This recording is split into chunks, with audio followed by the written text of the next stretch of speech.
Hello and welcome to today's broadcast. My name's Davina. This is DavChat, and I just wanted to do a quick broadcast to highlight that I will be back later on this evening, 10 p.m. Eastern Time, to do a longer, more discursive chat about this news, go through the best of what's available on Twitter, pick through the legal minds there, and see what they have to say about this no immunity ruling for Donald Trump's alleged crimes and what might come next in terms of a Supreme Court either rejection of his likely filing for an overturn of this decision. So let's have a look at what the best legal minds on Twitter have to say. So that's not a legal mind, that's just an excellent meme of Trump's face scrunched up out of fear and concern about actually potentially facing accountability for the various crimes he's accused of engaging in against the interests of the United States, against American democracy, and because American democracy is so significant within a world context, really committing crimes against democracy for the human race. So let's go through some of this information. I have bookmarked some of the best things. So Macy Wheeler, who's a journalist who does legal analysis regarding a lot of these Trumpian Republican issues, notes that the DC Circuit spent a month, deciding whether their opinion would grant Trump his lawyer's claim that he deserves to have immunity from prosecution, not only when he's in the Oval Office, but also when he's out of the Oval Office. So we're reading footnote 14 that says, because we conclude that former President Trump is not entitled to categorical immunity from criminal liability for assertedly official acts, it is unnecessary to explore whether executive immunity, if it applied here, would encompass his expansive definition of official acts. So they're saying we don't have to engage with whether or not he has executive immunity because we're just saying he categorically does not have immunity.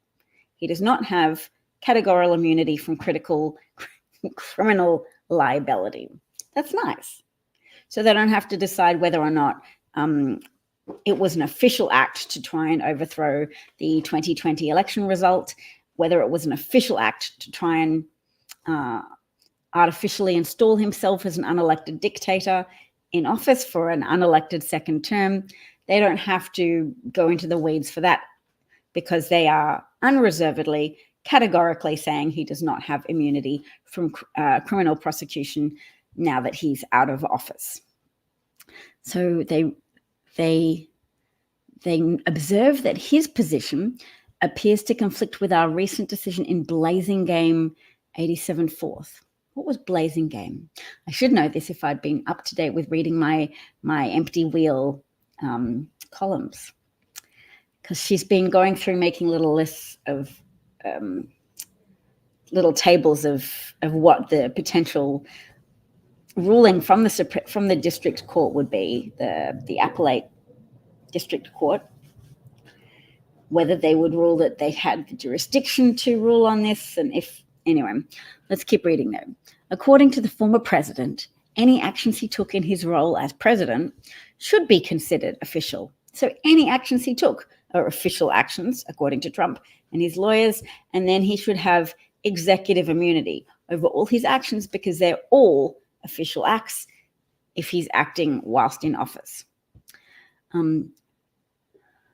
But in Blasingame, taking the plaintiff's allegations as true, we held that a president's actions constituting re-election campaign activity are not official and can form the basis for civil liability. Okay, so Blasingame was probably a DC district court decision about whether or not police officers who incurred injuries on January the 6th from the Trump-incited mob could sue him for his actions. So they decided it's not official if you take actions re your own re-election. Okay, in other words, if a president who is running for re-election acts as office seeker, not office holder, he is not immune even from civil suits. So when he's acting to campaign for his own re-election, he's an office seeker, acting as an office seeker, not an office holder. So they can sue him even though he was the president at the time. So they're saying he's not covered for immunity from civil suits. And also, building on that, he's not covered for immunity from criminal prosecution either. That's nice. Because the president has no official role in the certification of the Electoral College vote, much of the misconduct alleged in the indictment reasonably can be viewed as that of an office seeker, including allegedly organising alternative slates of electors and attempting to pressure the vice president and members of Congress to accept those electors in the certification proceeding. It is thus doubtful that all 5 types of conduct alleged in the indictment constitute official acts. Okay, so I guess that's a quote from Donald Trump's lawyers. They're filing, all 5 types of conduct alleged in the indictment constitute official acts. Everything you're saying that Trump did that was a crime, that was all official acts. Can't prosecute him for any of that. Everything he does when he's president is an official act. And if it's an official act, then he's got executive immunity. Ha ha ha. All right. I will also note that someone's made a good summary of Republican assertions that in 2016, Mitch McConnell blocked President Obama's nominees for a place on the Supreme Court, saying you can't confirm a Supreme Court justice in an election year. It's 2016, and it's only 138 days to the election. So that was Mitch McConnell's argument. And now in 2024, they're saying you can't pass any laws in an election year because Senator Barrasso, the number 3 Republican, comes out against the immigration legislation. I cannot vote for this bill. Americans will turn to the upcoming election to end the border crisis, which is 272 days away. So they're expanding their argument to say our hands are tied. We cannot fulfill our work in Congress. We cannot fulfill our work as part of the legislative branch because soon people will get to vote. Well, people already voted. They voted in Congress, and the idea is those people should act whilst in office for the good of the American people. It should never be a legitimate argument that you cannot do your job because they're going to vote again soon. When you make that argument, you are nullifying the efficacy of their votes the last time they voted, and thus undermining the whole system of democracy itself. Because you vote in a representative democracy as opposed to a direct democracy. I mean, it's a question of scale. A direct democracy you can have for a tiny number of people constituting a country, and then they can all vote directly on anything they want. Representative democracy works when you have over 300 million people in a country. You vote to elect someone who has made representations that you see as aligning with your value system and what you agree with in terms of policy and what you believe of them to be of good character and of firm resolve. So you elect people, representative democracy, they then take action to address the ever-evolving environment of problems and challenges that you face as people of a nation and members of the human race. So that's a very good observation. I will repost it. Now, I said it was just going to be a brief broadcast because I will come back and continue this conversation later. Thank you to any who joined and to those who intend to join me at 10 p.m. Eastern Time. My name is Davina. I like to chat about politics, the growth of fascism and how to stand up against it, what individuals can do, how we can understand it, how understanding fascism is one tool in our toolbox for combating and mitigating its effects as it takes hold of some of the people we love and as its influence permeates through our systems of government. So in this case, I'm referring to fascism as being I'm identifying as fascistic, the rise of Trump and Trumpism, whereby he's used cult of personality tactics to untether his followers' minds from evidence-based sources of information so that they no longer accept any sources of factual reporting as being of value, and they only believe what he says, and they become emotionally bound up with their sort of Christian theocratic white supremacist warrior king person, and blind themselves to the consequences of having a say anything corrupt fascist politician in power, because typically fascists get in power and then burn the bridges of democracy behind them. They make it impossible or untenable to vote for anybody other than themselves. They begin to conflate opposing them as being treason and worthy of execution.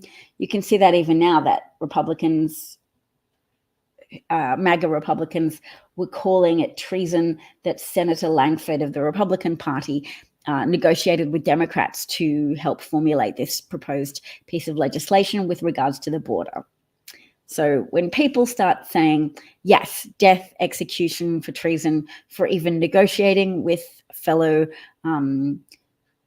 congressional senators, then you can see that a cult movement has arisen that glorifies violence, uses the psychological appeal of something called shared omnipotence, which is when the cult leader breaks so many rules, it empowers their followers to think, yes, I too could be that, free from consequence, from negative outcomes, and I can do whatever I like, as long as I support Trump and allow him to do whatever he likes, and support him to do whatever he likes, grab whatever genitalia he wants, commit whatever crimes he wants, overturn whatever election results he wants, encourage people to assist him in that plot with no consequences.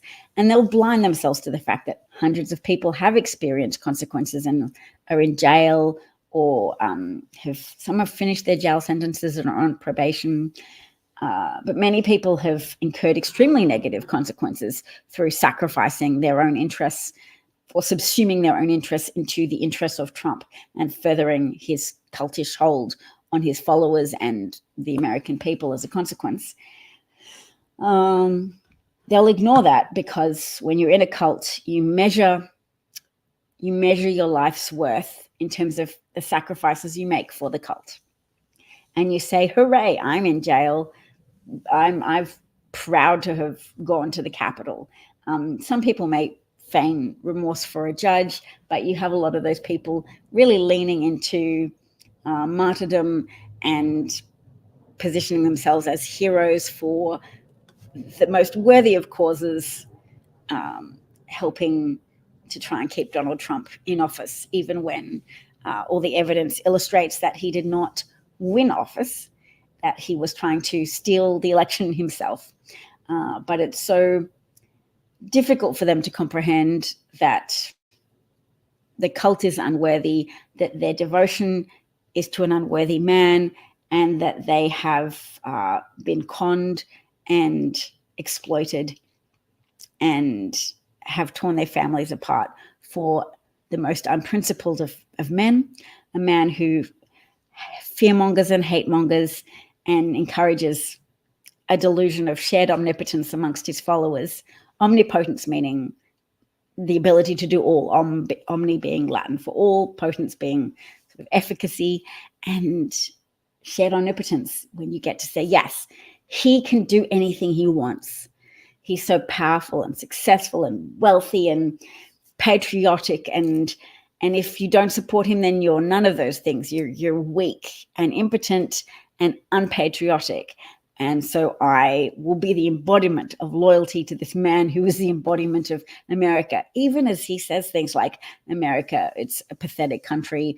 And even as he disparages war heroes such as John McCain, who stayed longer in a prison, a Viet Cong prison, in order to, my husband's going to be hungry.